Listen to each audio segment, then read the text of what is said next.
नमस्कार बंधुरा आपनारा देखছেন বাংলার বার্তা ইউটিউব চ্যানেল। রাজ্যের লোকসভা নির্বাচন নিয়ে খুব জোর জল্পনা শুরু হয়ে গেছে রাজ্য রাজনীতিতে। রাজ্যের সাধারণ মানুষ চাইছেন এই লোকসভা ভোট শান্তিপূর্ণভাবে যাতে হয়, কোনো রকম অশান্তি না হয়। তারই মাঝে সুখবর দিলেন জাতীয় নির্বাচন কমিশন। বাংলায় আসছে 920 কোম্পানির কেন্দ্রীয় বাহিনী। তো বন্ধুরা, বাংলা সহ কোন কোন রাজ্যকে ভোটের জন্য কেন্দ্রীয় বাহিনী পাঠানো হবে এবং কত করে কেন্দ্রীয় বাহিনী পাঠানো হবে, নির্বাচন কমিশন কি বলছেন, সমস্ত কিছু আজকের ভিডিওতে জানিয়ে দেব। তাই ভিডিওটি একটু স্কিপ না করে প্রথম থেকে শেষ পর্যন্ত দেখতে থাকুন। আর যদি এই চ্যানেলে নতুন হয়ে থাকেন, চ্যানেলটি সাবস্ক্রাইব করে পাশে থাকবেন। আর এই ধরনের গুরুত্বপূর্ণ ভিডিও পেতে বেল আইকনটি প্রেস করে অল নোটিফিকেশনটি অন করে দেবেন সর্বপ্রথম সবার আগে পাওয়ার জন্য। আর যারা ইতিমধ্যে চ্যানেলটি সাবস্ক্রাইব করেছেন তাদের অসংখ্য ধন্যবাদ। চলুন ভিডিও শুরু করা যাক। লোকসভা ভোটে বাংলার জন্যই সবচেয়ে বেশি কেন্দ্রীয় বাহিনী চাইছেন জাতীয় নির্বাচন কমিশন। কেন্দ্রীয় স্বরাষ্ট্র মন্ত্রকের পাঠানো চিঠিতে কমিশন জানিয়েছেন, লোকসভা ভোটে বাংলায় তারা 920 কোম্পানির কেন্দ্রীয় বাহিনী মোতায়েন করতে চায়। কমিশনের এই সিদ্ধান্তে স্বাভাবিকভাবে খুশি রাজ্যের প্রধান বিরোধী দলনেতা শুভেন্দু অধিকারী।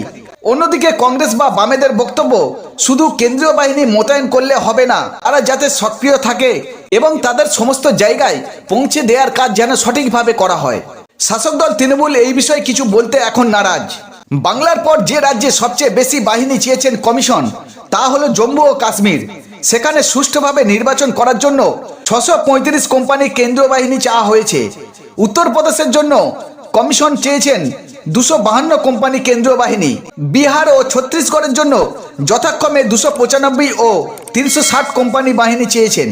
লোকসভা ভোটের সঙ্গেই অন্ধ্রপ্রদেশ, অরুণাচল প্রদেশ, উড়িষ্যা এবং সিকিমের বিধানসভা নির্বাচন রয়েছে। কমিশন কেন্দ্রকে জানিয়েছেন, অন্ধ্রপ্রদেশ ও উড়িষ্যার জন্য 250 কোম্পানির কেন্দ্রীয় বাহিনী চাই। অরুণাচল প্রদেশ ও সিকিমের জন্য যথাক্রমে 75 থেকে 17 কোম্পানি বাহিনী হলেই চলবে। ঝাড়খণ্ড ও পাঞ্জাবের জন্য 250 কোম্পানি বাহিনী চেয়েছেন। এই দুটি বিজেপির রাজ্য। গোষ্ঠী হিংসায় বিধ্বংস মণিপুরের জন্য কমিশন চেয়েছেন 200 কোম্পানি বাহিনী। প্রধানমন্ত্রী নরেন্দ্র মোদীর রাজ্য গুজরাটের জন্য ওই একই পরিমাণ বাহিনী চাওয়া হয়েছে। ভোটের জন্য দেশের সমস্ত রাজ্য ও কেন্দ্রশাসিত অঞ্চলগুলিতে কত কেন্দ্রীয় বাহিনী মোতায়েন করা প্রয়োজন তা নিয়ে সংশ্লিষ্ট মুখ্য নির্বাচন আধিকারিকদের মতামত জানতে চেয়েছিলেন জাতীয় নির্বাচন কমিশন।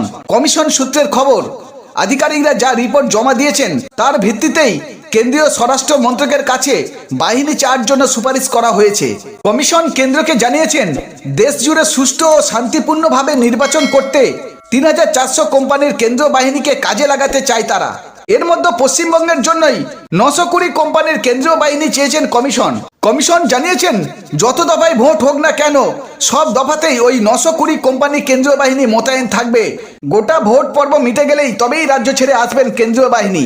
তো বন্ধুরা, আপনারা বুঝতেই পারলেন, বাংলায় লোকসভা নির্বাচনের জন্য 920 কোম্পানির কেন্দ্রীয় বাহিনী আসছেন বাংলায় লোকসভা নির্বাচন সুষ্ঠুভাবে করানোর জন্য।